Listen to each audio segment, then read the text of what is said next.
Hello বন্ধুরা, কেমন আছো তোমরা সবাই? আশা করি ভালো আছো, সুস্থ আছো। কিছু কথা তোমাদের সঙ্গে শেয়ার করব। আজকে সন্ধ্যে ৭টায় নতুন ভিডিও আসবে। প্লিজ তোমরা দেখো।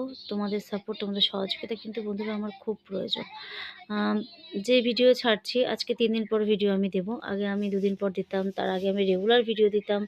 কিন্তু নিজের শারীরিক পরিস্থিতির জন্য বা পারিবারিক পরিস্থিতির জন্য রেগুলার ভিডিও দেওয়া হয় না। তোমরা যদি আমাকে বলো, আমি চেষ্টা করব আবার রেগুলার ভিডিও দেওয়ার। তোমরা নিজেরাই বলো যে কীভাবে ভিডিও দেবো। তোমাদের সাপোর্ট আমার খুব দরকার বন্ধুরা। তোমাদের আজকে একটা ছোট্ট কথা তোমাদের শেয়ার করি। সেটা হচ্ছে আজকে বৃহস্পতিবার, তো পুজো আচ্চা দিয়ে রেডি হয়েছি। মেয়েকে আনতে যাব। রাস্তায় ২-৪টা একটু কথা বলছিলাম। হঠাৎ করে মাথা এত ঘুরে যাচ্ছিলো, মনে হচ্ছিলো যেন মেয়েকে আনতে যেতে পারবো না। তো শরীরটা এভাবে খারাপ করে, তো ছেলে গেছে কলেজে, কেউ বাড়িতে ছিল না। মানে আমার শারীরিক পরিস্থিতিটা এরকম, মানে ভালো থাকলে ভালো থাকি, মানে যা পরিশ্রম করছি এভাবে ভালো থাকা যায় না। তো তবুও চেষ্টা তো